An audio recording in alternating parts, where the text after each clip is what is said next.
Friend, welcome to my channel. আশা করছি আপনারা সবাই খুব ভালোই আছেন। আর আমি এখন ঢুকে পড়েছি রান্না করতে।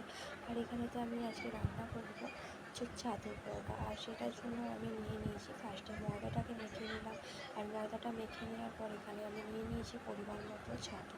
আর ছাতুর মধ্যে আমি দিয়ে দিচ্ছি পরিমাণ মতো লবণ আর কাঁচা জোয়ান। আর তারপর যেখানেতে এই উপকরণগুলো আছে যেগুলো দিয়ে আমি এটা ভালো করে মাখবো আর কি। তো এখানে তো দেখুন, আমার মেয়ে কিন্তু আমাকে হেল্প করছে। আর আমার মেয়ে আমাকে যে কোনো কাজেই ভীষণ হেল্প করে। আর এখানেতে আমি সমস্ত কিছু উপকরণগুলো একে একে দিয়ে দিচ্ছি। কুচিয়ে রাখার লঙ্কা, পেঁয়াজ, লেবুর রস, এখানে যে আদা রসুন বাটাটা মেয়েরা দিয়ে দিচ্ছে। এতে আরও কিছুটা আমি পেঁয়াজ অ্যাড করে নিলাম যাতে টেস্টটা ভীষণই ভালো হয়। আর ছাতুর পরোটা খেতে কে কে আপনারা ভালোবাসেন তো অবশ্যই কমেন্ট করে জানাবেন। আর ভিডিওটা অবশ্যই লাইক আর কমেন্ট করতে ভুলবেন না। প্লিজ পাশে থাকবেন, সাপোর্ট করবেন। এখানেতে ছাতুটা মাখা হয়ে গেছে। আর এখানে এক একে করে কিন্তু আমরা করে নিচ্ছি আর কি।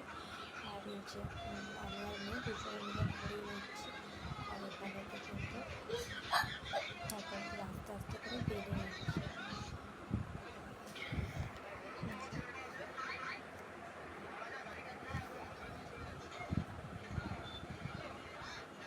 মেনে নিচ্ছি, তারপর আস্তে আস্তে করে সবগুলো করে নিলাম।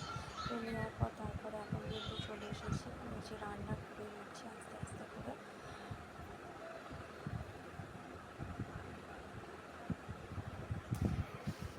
এখানে কিন্তু ছাতুর পরোটা হয়ে গেছে, সবগুলোই হয়ে গেছে। আর এখানে ছাতুর পরোটার সঙ্গে কিন্তু আমার বেগুনি ভর্তা খেতে ভীষণই ভালো লাগে। আর আপনাদের কাদের কাদের খেতে ভালো লাগে তো কমেন্ট করে বলবেন।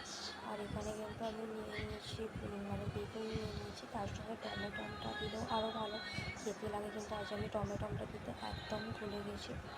তো তার সঙ্গে কিন্তু আমি নিয়ে নিয়েছিলাম কাঁচা লঙ্কা, রসুন, এগুলো দিয়ে কিন্তু খেতে ভীষণই ভালো লাগে। আর এখন বাজে রাত্রি 10টা। আর এখন আমি বসে পড়েছি রান্নাটা কমপ্লিট করে দই খেতে বসে পড়েছি। আর তার সাথে আমার মেয়েও কিন্তু আমার সঙ্গে খেতে বসে পড়েছে। আর দই কিন্তু আমি দুপুরবেলা, রাত্রিবেলা আমি সারাদিন অনেকবারই খাই। আর আমার মতো কে কে দই খায় তো প্লিজ কমেন্ট করে জানিও বন্ধুরা। Good night, tata.